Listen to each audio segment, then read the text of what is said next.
안녕하십니까. 정치의 탄생의 함재봉입니다.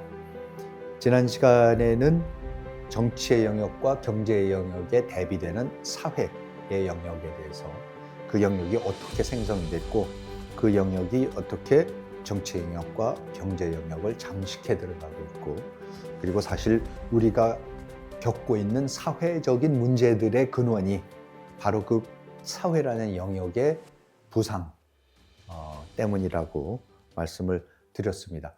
오늘은 그 사회적인 영역의 부상을 가장 적극적으로 해석하고 받아들이면서 오히려 우리 사회가 그쪽으로 가야 된다.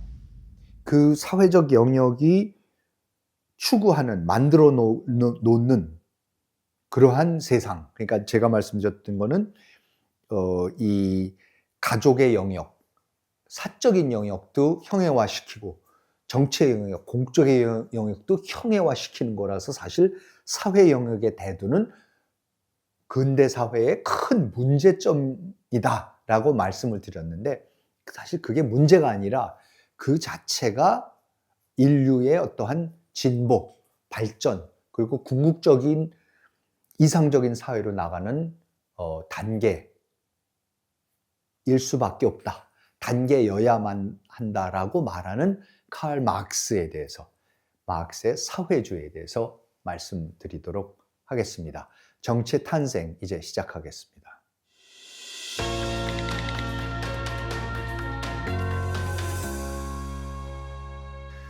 칼 마르크스는 지금까지 말씀드린 그 사회 영역의 부상을 가장 적극적으로 받아들이고 적극적으로 해석을 하고 그리고 인류의 나아갈 길로 해석한 그러한 사상가입니다. 그런데 지금 사회의 영역, 사회란 영역의 부상으로 인해서 우리가 겪고 있는 그 여러 가지 사회적인 문제들, 병리 현상들 이런 것들을 사실은 칼 마르크스는 그걸 극복을 할 수 있다고 생각을 했고 그런데 그걸 극복을 하는 방법, 그거를 극복하는 시도 자체가 사실은 그것이 바로 우리가 알고 있는 전체주의로 나가는 길입니다. 그러니까 우리가 공산주의 사회가, 사회주의 사회가 전체주의 사회다 이런 얘기를 하는데요. 많이 하죠. 그렇게 알고 있고 그런데 그럼 왜 마르크스주의가 왜 전체주의로 가는가? 그 부분에 대해서 그 인과관계를, 그 논리적인 연결고리를 제가 오늘 자세히 말씀을 드리겠습니다. 우리가 그 마르크스에서, 칼 마르크스에서 뭐 너무나 잘 아시다시피 마르크스는 노동을 중시합니다. 노동자 계급이야말로 역사의 주인이고 그 노동자 계급이 노동을 통해서 모든 진정한 가치를 생성하는 것이고 우리가 인간의 행위 중에서 이 정체 영역에서 하는 액션, 그렇죠? 행동이 있는 것이고 그리고 경제 영역에서 하는 레이버, 노동이 있는 거죠. 그러면 고대 그리스인들은 노동을 통해서 잉여를 창출하고 잉여가 주는 여가를 통해서 공적인 영역에 가서 진정 인간다운 가장 고귀한 삶을 사는 것이 그게 정치적인 영역에서의 공적인 삶이다. 따라서 우선순위로 치면은 어느 게 더 숭고하냐 치면 당연히 정치가 가장 숭고한 인간의 행위다. 그리고 그것을 문명이라고 보는 거죠. 진정한 문명은 그러한 물질적인 바탕은 있지만 그 위에 얹어 있는 이 정치의 영역, 공공성의 영역, 아마추어의 영역, 연설과 연극과 영웅적인 행위들의 그러한 시민들의 영역이 그게 진정한 문명의 목표다. 진정한 가치는 거기서 나온다. 그랬는데 마르크스는 뭐라 그럽니까? 그걸 뒤집는 거죠. 완전히 180도 뒤집어서 어떻게 하는 겁니까? 진정한 가치는 노동이다. 고대 그리스인들이 그렇게 비하하던 생존을 위해서 어쩔 수 없이 해야 되는, 따라서 그 자체적으로 귀한 것이 아니다. 그거는 그 자체적으로 귀한 정치적인 행위를 하기 위한 도구, 방법에 불과한 것이지 생존에 불과한 것이, 생존 문제를 해결하는 것에 불과한 것이다. 이렇게 얘기를 했던 반면에 칼 막스는 그걸 뒤집어서 어떡합니까? 야, 그게 진짜 중요한 거다. 모든 가치는 노동에서 창출되는 것이고, 따라서 뭡니까? 정치적인 영역, 소위 말하는 문명의 영역은 뭡니까? 그거는 막스가 얘기하는 상부구조다. 상부구조는 뭡니까? 경제적인 토대인 하부구조 위에 있는 그냥 헛된 것. 그렇죠? 그 자체적으로 중요한 게 아니죠. 오히려 노동자들의 노동을 착취해서 착취의 결과물로 만들어내는 그러한 나쁜 것이죠. 그게 문명이죠. 그러니까 막스는 정치를 위에다 두고 경제, 노동을 밑에다 두는 이 고전적인 이 순위를 바꿔버리는 겁니다. 그런 의미에서 인간은 따라서 정치적인 동물이 아니라 뭡니까? 노동하는 동물입니다. 노동이야말로 인간을 가장 인간답게 만드는 것이라고 하는 것이 그게 막스주의 사상입니다. 그게 사회주의 사상인 것이죠.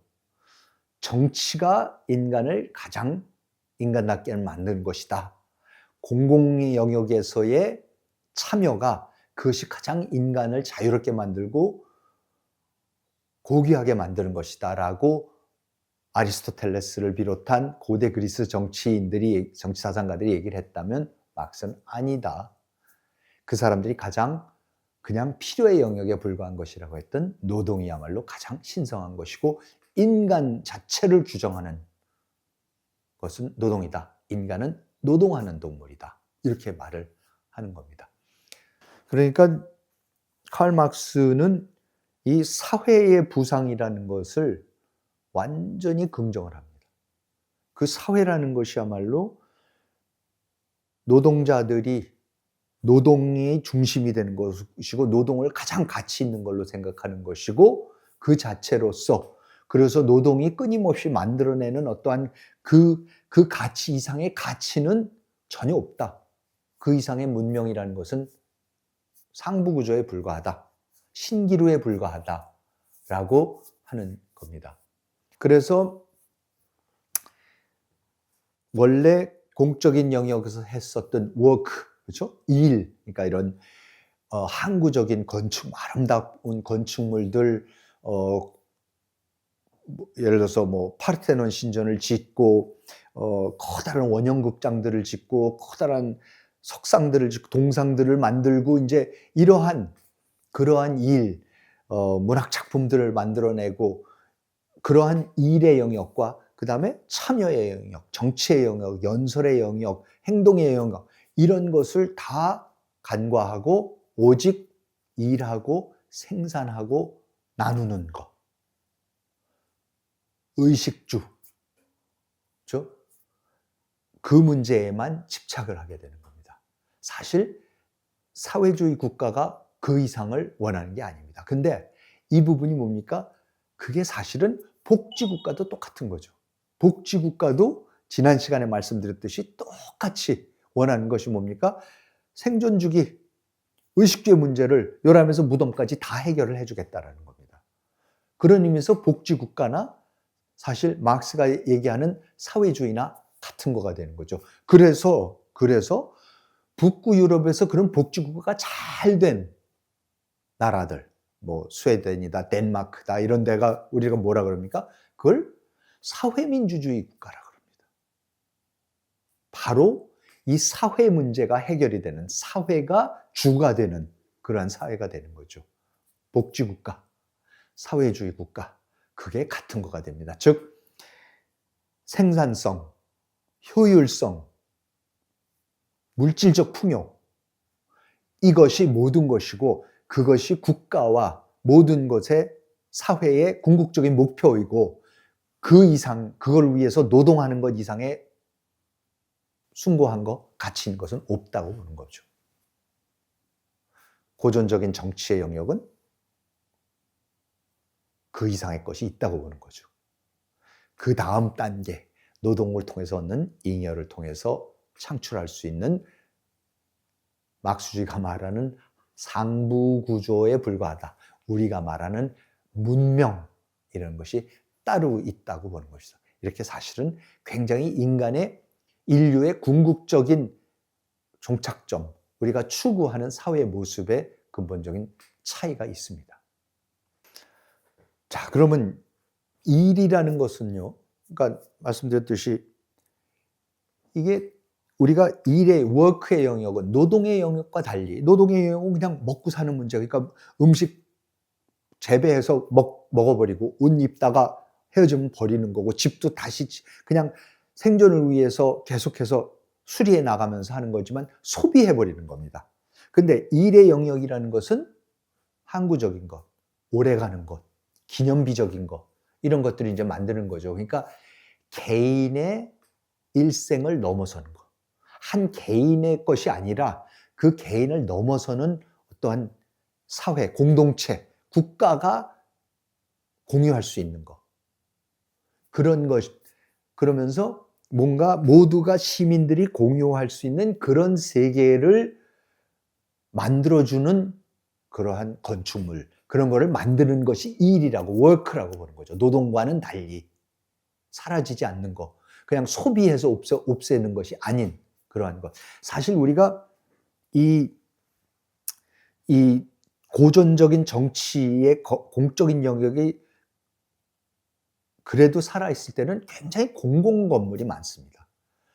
옛날 사회에 갈수록 그런 아직도 그런 게 남아있을 때 공공건물이 많은데, 지금 현대사회는 어떻게 됩니까? 공공건물은 점점 사라집니다. 다 개인의 건물이고 개인 회사의 건물이고 이렇습니다. 그러면서 그러한 공적인 영역을 만들어내는 광장을 만들어내고, 그런 거를 하려고 그러면 규정을 만들어서 억지로 따로 건물 하나 지으면 앞에다 동상들도 조각들도 갖다 만들어 놔라. 뭐를 만들려고 그러면 공원도 가서 너희가 그 돈을 갖고 만들어야지 허가를 내준다 등등의 여러 가지 그 공적인 영역의 자체를 위해서 하는 건 없고요. 전부 다 사적인 영역을 하기 위해서 투자를 하는데, 그걸 하려다 보니까 너무 공적인 영역이 죽어버리니까, 공간이 죽어버리니까 이런 거라도 해라. 기부 체납해라. 이제 이런 얘기가 나올 수밖에 없는 거죠. 그러니까 그런 의미에서는 사실은 일이 사라지는 거죠. 워크가 사라지는 거죠. 노동을 위한, 개인의 이익을 위한 일들만 벌어지는 것이 점점 많아지는 것. 그게 이제 사회가 경제와 특히 정치의 영역을 잠식해 들어가는 그런 그 현상의 결과입니다. 이 사회주의 사상이, 막스의 사회주의 사상이 또 기존의 자유민주주의, 공화주의 사상, 고전적인 정치 사상하고 부딪히는 부분이 또 있습니다. 그게 뭐냐면은 바로 역사 결정론입니다. 역사적 결정. 그러니까 헤겔의 그 도식을 받아들여서 막스는 역사라는 것이 발전하는 방향이 분명히 있고, 그리고 역사는 어느 단계에 가면 끝이 난다. 더 이상 발전하지 않는 끝이, 결론이 있다. 그리고 그 결론은 분명히 예정되어 있다. 그것은 어디까지나 공산혁명을 통해서 무산계급의 유토피아가 도래하는 그러한 공산주의 사회다. 이것은 역사가 결정되어 있는 것이다. 그렇죠? 유물사관이 되는 거죠. 그래서 모든 것이 결정되어 있다. 자, 그런데 여러분, 인간의 문명, 정치적인 영역, 그 영역은 뭡니까? 즉흥성의 영역입니다. 아무것도 규정되어 있는 영역이 아닙니다. 스포츠가, 경기가 결과가 결정되어 있다? 누가 음악 공연을 하는데 그 음악 공연이 어떻게 어떠한 반응을 자아낼 것이다 라고 다 결정이 되어 있습니까? 그렇게 결정이 되어 있고 그 시나리오대로만 모든 문화예술 공연이 이루어지고 스포츠가 이루어진다면 그게 아무 의미가 없지 않습니까? 즉, 역사는 결정되어 있지 않고 인간은 그 결정되어 있지 않는 역사에 개입을 해서 자기의 자유, 자기의 실력, 능력, 영웅성을 발휘하면서 그 역사를 변화시키는 거죠. 꼭 역사를 변화시키지 못하더라도 전혀 남들이 예측 못하는 방향으로 끌고 나갈 수 있는, 그리고 전혀 예측 못하는 방향으로 인간을 끌고 나가는 그 힘, 그것이 가장 인간을 인간답게 만드는 것이고, 그게 감동을 주는 영역이고, 그게 바로 시민이 하는 일입니다. 역사가 결정되어 있는, 이미 끝이 결론이 나 있는 그 속에서 그냥 자기의 역할을 하는 것이 아니라 끊임없이 미래가 결정된 바 없는 속에서 끊임없이 행동하고, 끊임없이 희생도 하고, 끊임없이 공연을 하고, 자기 모습을 드러내면서 역사를 만들어 가려고 하는 것이, 그게 인간의 영역이고, 그게 공화주의의 영역이고, 그게 자유민주주의의 영역이고, 그게 고전 정치의 영역이고, 그런 의미에서 마르크스가 말하는 사회주의, 특히 역사적 결정론에 기반한 마르크스주의와는 너무나도 대비되는 겁니다. 그러니까 마르크스주의는 이런 측면에 있어서조차도 인간의 즉흥성, 정치적인 영역의 창의성, 개방성, 다원성, 이런 거를 전부 다 부정하는 사상입니다. 그러니까 실제로 사회주의 국가들을 보면은 회색빛, 잿빛, 개인이라는 것이 드러나지 않는 그러한 사회입니다. 특히 우리가 알고 있었던 소련이 멸망하기 전에 있었던 동구권, 소련을 포함한 동구권 사회, 소위 사회주의권 사회가 그렇습니다. 중국 같은 사회가 지금은 사회주의 시장 경제라는, 글쎄요, 있을 수 없는, 말이 안 되는 어떠한 체제를 자기네가 만들겠다고 해서 경제적인 영역에서는 활력을 불어넣습니다.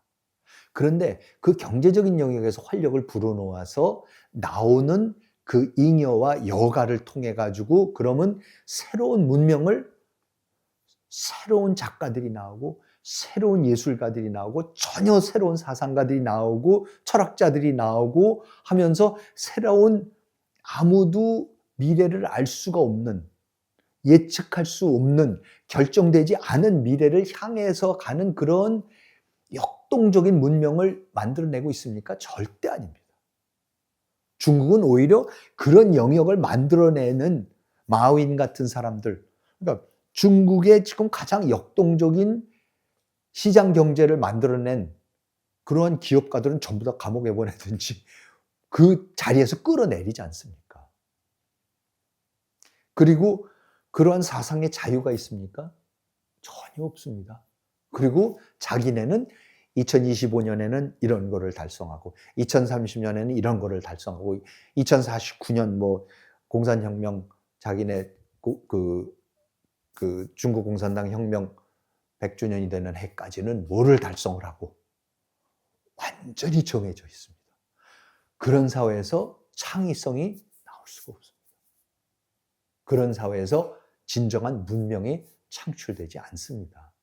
그런데 그걸 보면은 아무리 경제적인 역동성이 있더라도, 이 사회주의의 기본적인, 원래 원천적인 한계가 있구나라는 것을 우리가 알 수 있고, 그것을 우리가 정확하게 인식을 해야지만 지금 중국이 어디로 가고 있는 것이고, 그리고 우리는 어떤 식으로 거기에 대응을 해야지 우리 사회가 더욱더 발전하고 더 인간적인 사회가 되고, 더 인간의 창의력과 인간의 참여와 인간의 자유가 분출되는 그런 사회를 만들 수 있는지, 우리가 제대로 된 사고를 할 수가 있는 것입니다. 마르크스주의, 사회주의의 또 하나의 특징이 있고 또 하나의 한계가 있습니다. 그것은 뭐냐면 바로 폭력의 긍정입니다. 인류 역사는 분명히 인간의 폭력으로 점철된 역사입니다. 특히 19세기부터 마르크스주의가 본격적으로 받아들여지기 시작해서 소련으로부터 시작해서 중국, 캄보디아 뭐 해서 받아들여지기 시작했던 그 역사, 20세기 역사는 분명 엄청난 폭력의 역사입니다. 20세기 들어와서 스탈린이 레닌 때부터 스탈린이 거치면서 수용소 군도를 굴라그라 그러죠. 시베리아 같은 데 수용소 군도, 솔제니친이 말하는 수용소 군도를 만들어서 굶겨 죽이고 때려 죽이고 얼려 죽이고 한 사람이 6천만 명입니다. 지금 우리 대한민국 인구보다도 많습니다. 우크라이나, 지금 러시아가 푸틴이 전쟁하고 있는 우크라이나는요, 스탈린 때 우크라이나의 그 곡창의 모든 곡식을 뺏었기 때문에 수천만 명이 우크라이나에서 굶어 죽었습니다. 그것뿐이 아니죠. 그 다음에 이제 모택동 하에 중국 공산당은 어떡합니까? 4천만 명이 대약진 운동, 문화대혁명 이런 걸로서 4천만 명이 죽어갔습니다. 자, 그러면 이게 왜 가능하느냐? 사회주의에서는요, 분명히 사회주의로 가는 길을 막고 있는 그러한 세력들, 부르주아가 됐든 뿌띠 부르주아가 됐든 지주계급이 됐든 자본가 계급이 됐든 이 사람들은 당연히 역사의 발전을 가로막는, 저해하는 사람들이기 때문에 폭력을 통해서 제거를 해야 된다고 본 거죠. 그러면서 어떡합니까? 사회주의적 인간을 만들어내겠다고 그러는 겁니다. 이건 아예 공식적으로 그랬습니다. 지금 우리가 사회주의적 인간을 만들어내지 않으면 역사가 올바른 방향으로 진보하지 않고 예정된 끝을 향해서 갈 수가 없다라고 얘기를 하는 거죠. 그래서 그 사회주의적 인간을 만들겠다. 소비에트맨, 소련에서는 가장 소비에트적인 인간을 만들겠다라고 함으로써 그 인간을 오염시키는 다른 모든 인간들을 죽여버리는 거죠. 숙청해버리는 거죠. 이런 거는 사실은 소련 공산혁명과 중국 공산혁명의 모태가 된다고 볼 수 있는 프랑스 혁명 같은 데서 기여틴을 통해 가지고 수만 명을 목을 잘라서 죽입니다. 왕실, 귀족, 승려 이런 사회에 불필요한 존재들, 그런 존재들을 없애버리는 거죠. 인민재판이라는 게 그런 거죠. 지금도 중국에서 벌어지고 있는 거고 지금도 캄보디아에서 벌어지고 있는 거고 북한에서 늘 벌어지고 있는 겁니다. 혁명을 저해하는 세력들, 반동분자들을 늘 제거하는 것. 그거는 그냥 사회주의, 막스주의 사상의 아주 핵심적인 부분입니다. 역사는 결정되어 있다. 그리고 노동이 모든 가치를 생산한다. 이것이 결국은 전체주의로 가는 길을 열어놓습니다. 그리고 실제로 막스는 직접 목격하지 못했지만 막스주의자들이 만든 사회에서는 구체적으로 그 전체주의가 꼭 발현이 되면서 놀라운 참상, 비극을 만들어내 왔습니다. 막스주의 사상은 항상 그렇게 변형이 되어 왔습니다. 따라서 많은 사람들이 그동안에 있었던 사회주의 체제는, 막스주의 체제는 사실은 막스주의 사상을 왜곡한 것이다. 이런 얘기들 참 많이 합니다. 그리고 막스주의의 사상을 제대로 적용을 하고 제대로 이행한다면 그런 소련과 모택동 중공에서 일어났던 그런 어처구니 없는 일들은 일어나지 않을 수도 있다라고 하지만 아닙니다. 누누이 말씀드렸듯이 이미 막스주의가 안고 있는 노동의 절대 가치화, 그리고 역사의 예정, 그리고 폭력의 허용, 그리고 인간은 개조할 필요가 있다. 인간은 사회주의적인 인간으로 개조를 할 필요가 있다. 이 요소들은 필연적으로 한 번도 예외 없이 역사에서 막스주의 사상이, 사회주의 사상이 적용되면은 한 번도 예외 없이 전체주의로 전락을 해왔습니다. 따라서 막스의 원래 사상은 그렇지 않은데 잘만 하면은 전체주의로 안 갈 수도 있다라고 하는 것은 사실은 전혀 잘못된 분석입니다. 따라서 우리가 지금 복지사회를 만들어가는 데 있어서도 사실 복지사회를 만들어가는 것과 사회주의 세상을 만들어가는 것은 굉장히 비슷한 측면이 있습니다. 거기에 자본주의 시장의 역동성만 이용을 하려고 하는 건데, 그런데 그 자본주의 시장의 역동성을 이용하는 것은 아까 중국에 의해서도 말씀드렸듯이 중국 같은 데서는 그 사회주의 정권이 살아있는 한은 꼭 그 역동성을 어느 정도까지는 용인을 하고 이용을 하지만은 그 역동성이 사회주의 정권을, 프롤레타리아 독재를 위협하는 순간 가차없이 제거를 합니다. 지금 한국 같은 복지사회로 가고 있는, 복지사회를 끊임없이 염원하면서, 그건 좌우가 똑같습니다. 복지사회로 가려고 합니다. 그 복지사회를 가는 데 있어서 그 방법론이 사실은 굉장히 유사한 방법론입니다. 사회주의 세계와 너무나도 비슷한 목적을 갖고 있고, 그리고 방법도 비슷합니다. 그러니까 지금 중국이 하는 사회주의 시장 경제를 보고 있으면은 많은 사람들이 저렇게 역동적이고, 그 다음에 공산당 일당 독재니까 결정도 빨리빨리 하고, 한국의 민주주의 같이 우왕좌왕하고 맨날 싸우고 다투고 이러지 않고 일사불란하게 목적을 향해서 가고, 이런 것이 얼마나 좋냐, 부럽다라는 사람들조차도 있습니다. 그런데 그게 가장 무서운, 가장 위험한 점이죠. 너무나도 비슷합니다. 너무나도 우리 체제와 사실은 중국 체제가 비슷합니다. 유일한 차이가 뭡니까?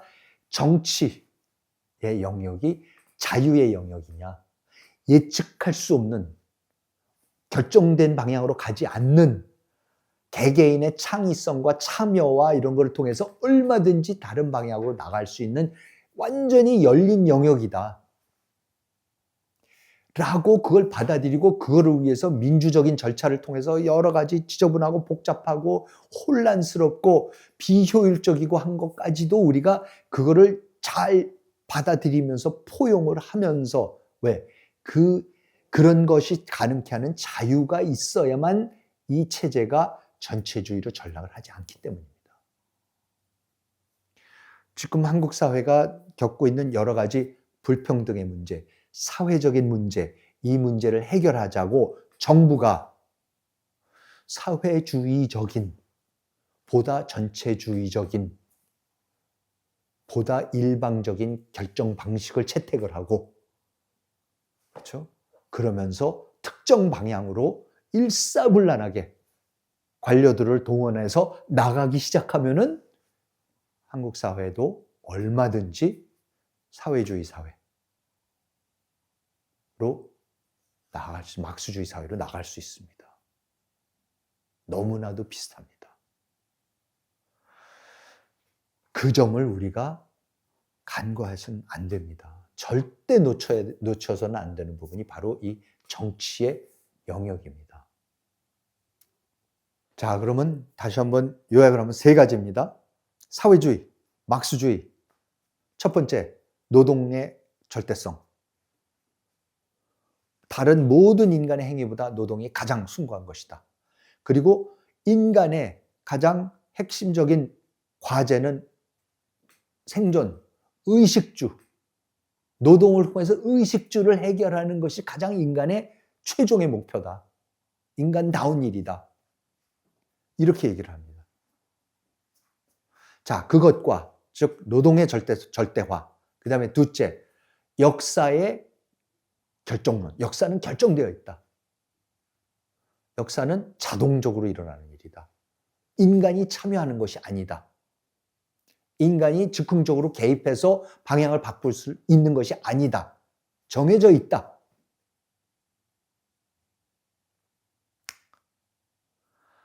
필연이다 라고 하는 두 번째, 노동은 신성하고 역사는 필연이고, 그 다음에 세 번째가 사회가, 역사가 올바른 방향으로 나가기 위해서는 폭력이 필요하다. 폭력은 정당화될 수 있다. 역사의 진보를 거부하는 세력은 폭력으로 제거해야 된다.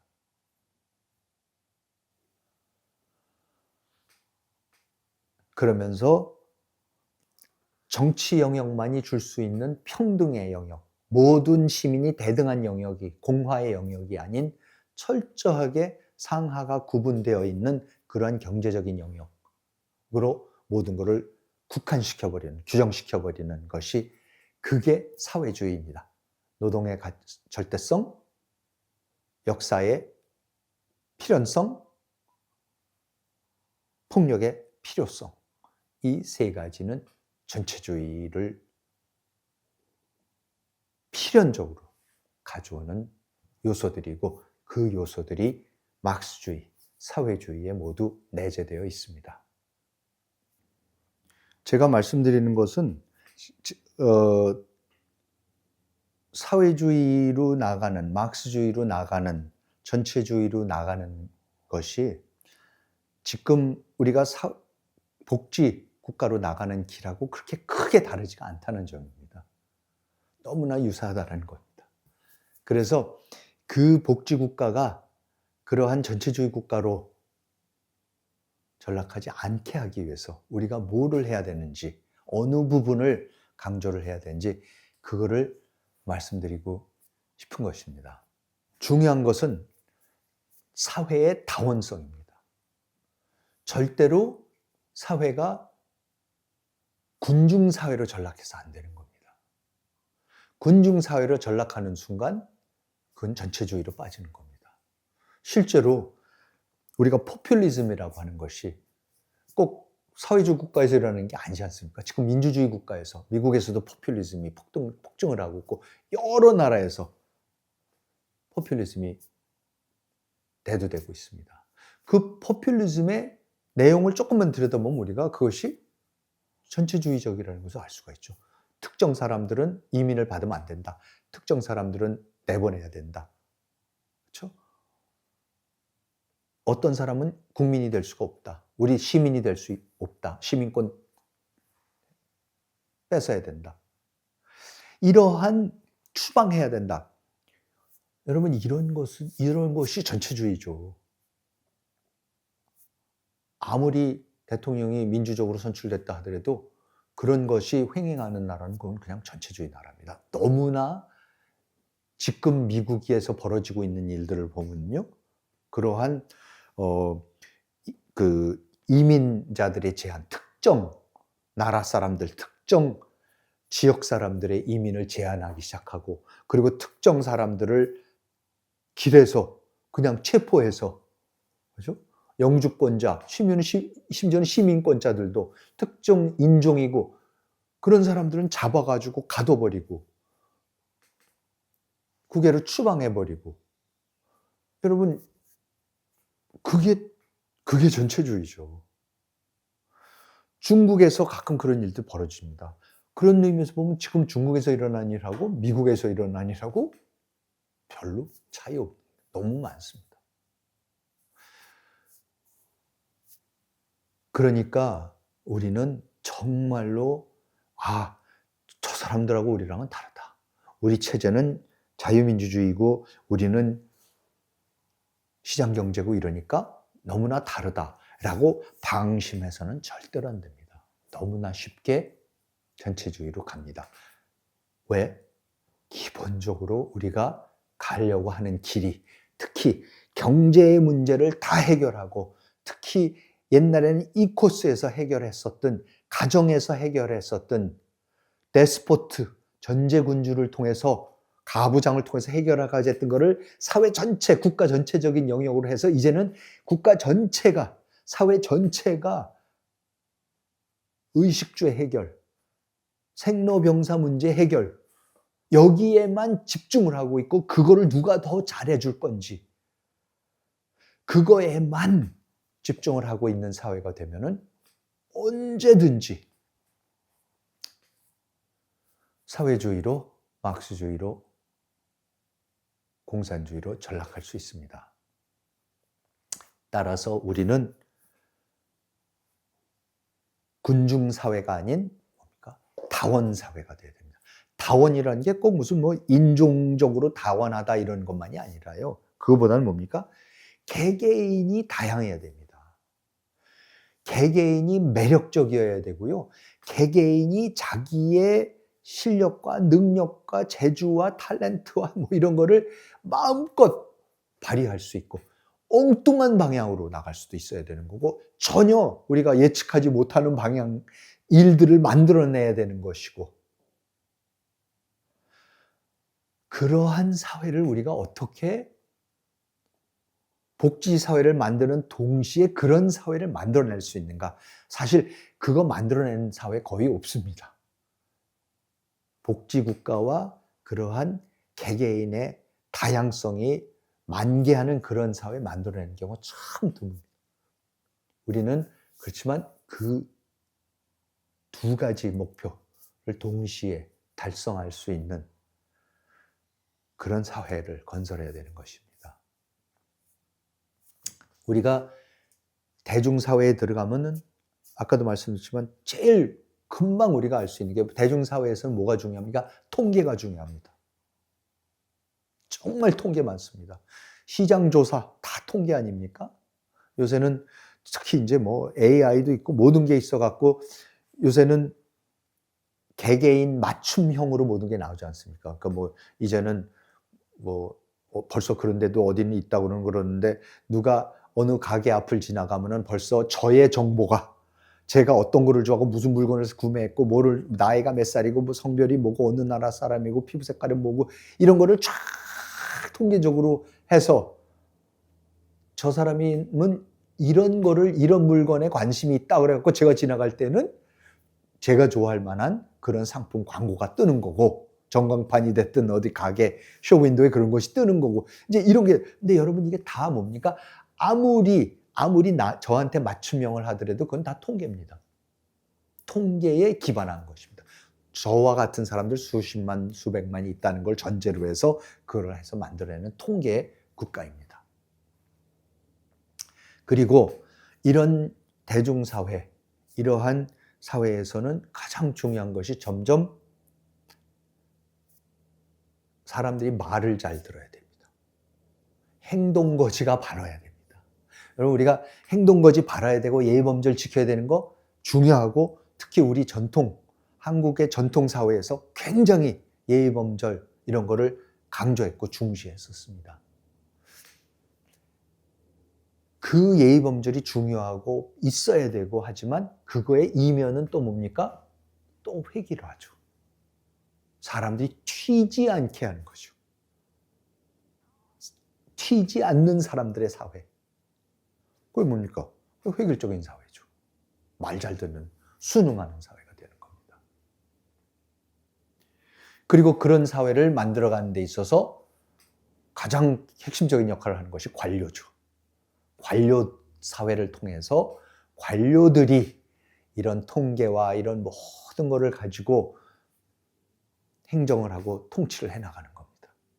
그러면 그 사람들은 정치적인 책임도 없고 그냥 관료로서 관료주의적으로 행정 편의주의적으로 우리 사회를 통치를 해나가는 거죠. 거기에는 역시 튀는 사람, 획기적인 사람, 창의적인 사람 이런 것은 인정하지 않습니다. 그것은 아무 중요성이 없습니다.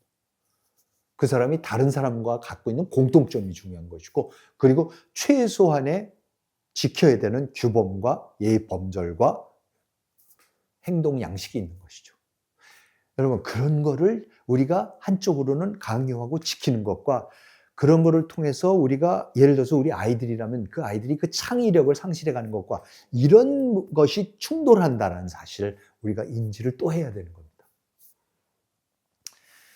그리고 그렇게 되면 가면 갈수록 개인이 자기의 창의성과 개성을 발휘할 수 있는 그런 영역이, 즉 공적인 영역이 점점 사라질 수밖에 없습니다.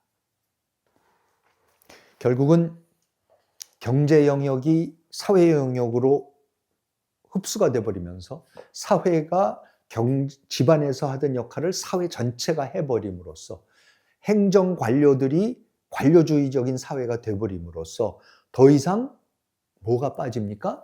더 이상 토론, 더 이상 경론이 없어지는 거죠.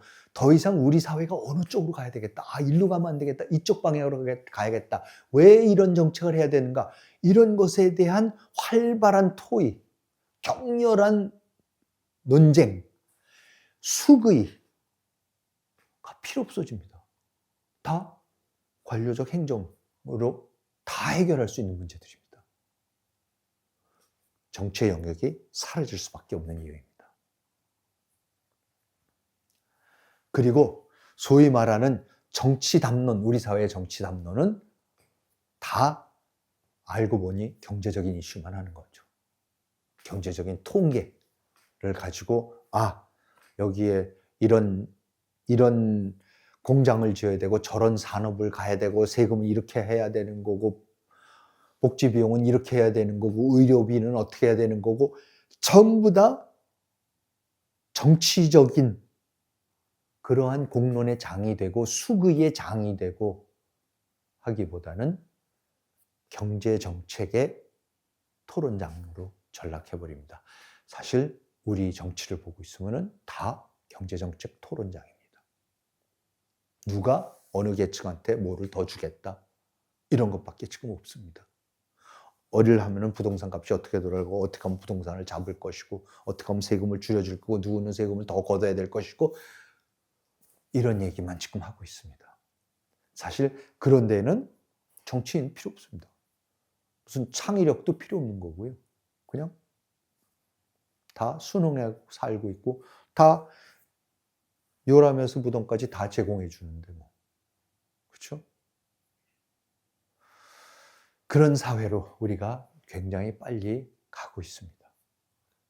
노동의 동물이 승리하는 사회. 그 사회는 사실 굉장히 우리가 잘 측정할 수 있습니다. 그 사회를 측정하는 방법은 세 가지가 있습니다. 첫째, 생산성. 얼마나 물질을 많이 생산하느냐. 두 번째, 경제 발전. 경제가 얼마나 발전하느냐. 그리고 세 번째, 인구가 얼마나 늘어나느냐, 감소하느냐. 세 가지입니다. 지금 우리 사회는 그 세 가지만 고민하고 있습니다. 사회주의 사회랑 사실 별반 다름없습니다. 그러니까 우리가 진정한 진보가 무엇인가? 우리 사회가 발전한다는 게 무엇인가? 물질적 생산성, 경제발전, 인구 이 문제만이 아니라 무엇을 해야지 그게 진정한 발전인가? 왜? 이미 그 세 가지 문제에서는 발전을 했습니다. 선진국이 되어버렸습니다. 그렇지만 진정한 행복한 사회? 글쎄요, 저는 뭐 행복이란 말도 그렇게 좋아하지는 않지만 어쨌든 인간이 자기의 가치를 느끼고 목적의식이 생기고 그러한 뭔가 숭고함을 느끼는 그러한 사회를 만들기 위해서는 세 가지가 또 있어야 됩니다. 지금 말씀드린 생산성과 경제발전과 인구 증가만이 아니라 첫 번째, 개인이 자기 자신을 발휘할 수 있는 공간이 있어야 됩니다. 공적인 영역이 있어야 됩니다. 정치적인 영역입니다.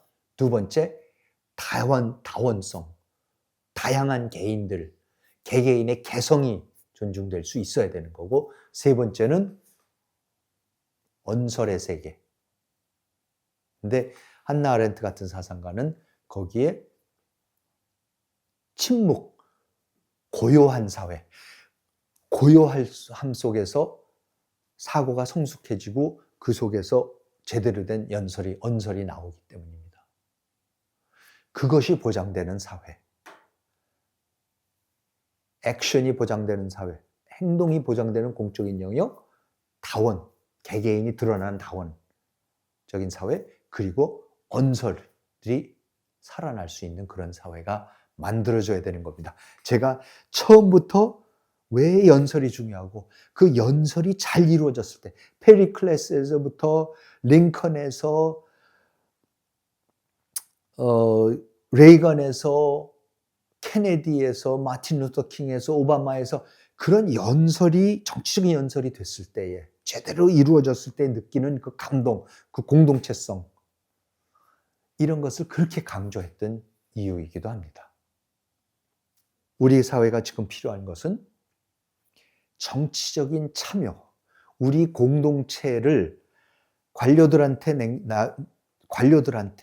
통계에 역사적인 필연에 맡기지 않고 적극적으로 참여하면서 바꿔나가려고 하는, 이 나라가, 이 사회가 어느 쪽으로 가는지 자기가 뭔가를 기여를 해보려고 하는 그러한 정치적인 참여에 대한 교육, 그리고 그런 것을 가능히 하는 제도, 진정한 의미에서 시민사회. 정치체제 자체가 이미 복지국가 행정관료주의로 가고 있으니까 그것에 대항할 수 있는 시민사회 같은 단체들, 젊은 사람들한테 끊임없이 정치 참여의 중요성을 가르친 것뿐만 아니라 실제로 그것을 맛보게 해줌으로써 그 중요성을, 거기에서 그 공적인 영역에 참여만이 가져다 줄 수 있는 그 희열, 그 성취감, 그 공동체의 일체감, 자유, 그거를 만끽할 수 있는, 느껴볼 수 있는 그러한 교육과 사회 변혁, 사회 변화가 절실하게 요구되고 있는 상황입니다. 여러분, 벌써 2시간에 걸쳐서 이 사회가 무엇이고 사회주의가 무엇인지에 대해서 말씀을 드렸는데요. 그 이유는 뭐냐면은 우리가 지금 근대 사회가 대두되기 시작하면서, 우리가 알고 있는 근대 산업사회, 근대 국가가 대두되면서 끊임없이 나오고 있는 비판들은 프루돈 같은 무정부주의자에서부터 시작해서 미셸 후코 같은 이 규율사회다, 규범사회다, 너무나 지독한 규율사회다, 규범사회다 라고 하는 그런 분석들이 왜 나오는지, 그 가장 기본적인 틀을, 제가 그 이론적인 틀, 인식의 틀을 제가 말씀을 드린 겁니다. 이러한 우리가 전통사회에서 근대 국가로 넘어오면서 경제와 정치의 영역이 무너지고 점점 사회라는 영역이 나오기 시작하고, 이 사회를 통해서 그게 복지국가가 됐든지 사회주의 국가가 됐든지 모든 정치의 문제가 사실은 의식주를 해결하고 경제 문제를 해결하는 데만 주안점을 두게 되면은 그것이 관료국가가 되고, 그것이 통계의 국가가 되는 것이고, 그것이 전체주의 국가로 가는 것이다. 따라서 그게 좌파가 하는 것이든 우파가 하는 것이든 그렇게 가는 것을 우리가 막아야 되는 게, 그게 지금 우리의 정치적인 과제다. 그리고 그러한 이해가 있어야지 그 다음부터 우리가 막스 베버가 무슨 얘기를 하는지, 미셸 후커가 무슨 얘기를 하는지, 이러한 이론들을 우리가 이해를 할 수가 있고, 그리고 그 이론들이 왜 지금 우리 사회를 밝혀주고 있는지, 우리가 살고 있는 사회의 논거를 밝혀주고 있는지 알 수 있게 됩니다. 그래서 앞으로 계속해서 후코 같은 사람들의 그 이론들, 왜 이게 규율사회라고 그러는 건지, 뭐를 지금 이 사회가 이렇게 잘 되고 있는데 뭐가 지금 문제라고 보는 건지, 어떤 위험이 도사리고 있다고 보는 건지, 그런 것을 앞으로 계속 말씀을 드리고자 하는 것이고, 그러기 위해서 사회란 무엇이고 사회주의란 무엇이고 전체주의란 무엇인가, 이런 것에 대해서 오늘 말씀을 드렸습니다. 정치의 탄생, 오늘은 이만 마치도록 하겠습니다. 다음 시간에 다시 뵙겠습니다. 시청해 주셔서 감사합니다.